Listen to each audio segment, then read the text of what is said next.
مہدی علیہ السلام نے فرمایا قرآن میں تکرار نہیں ہے، ہمارا ایمان ہے اور حق ہے۔ یہ فَبِأَيِّ آلَاءِ رَبِّكُمَا تُكَذِّبَانِ بظاہر الفاظ سے ہمیں محسوس ہوگا کہ مکرر آ رہے ہیں، لیکن جب جب اللہ اس سورے میں بیان کرے گا اس کے معنی اور مطالب مختلف رہیں گے، اس کا اسلوب الگ رہے گا، اس کا ذائقہ الگ رہے گا، اس کا انداز الگ رہے گا۔ یہ ہے قرآن کا معجزانہ انداز۔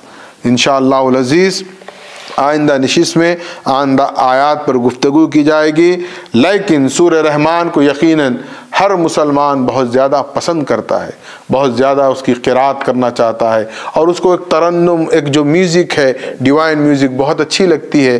جب حافظ یا امام بھی نماز میں پڑھتا ہے، قاری بھی پڑھتا ہے، یا وہ خود پڑھتا ہے تو بار بار آتا ہے فَبِأَيِّ آلَاءِ رَبِّكُمَا تُكَذِّبَانِ۔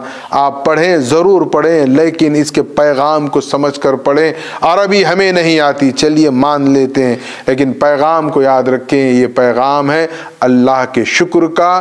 ہم سورہ رحمان پڑھیں یا قرآن پڑھیں تو پہلے شکر خدا کا ادا کریں، کیونکہ اس نے ہمیں علمہ البیان، بیان کی صلاحیت دی ہے، اور یہ سورہ مبارکہ ہمیں پیغام دے رہا ہے کہ ہم اللہ کے مشکور بندے بنیں۔ وآخر الدعوانا ان الحمدللہ۔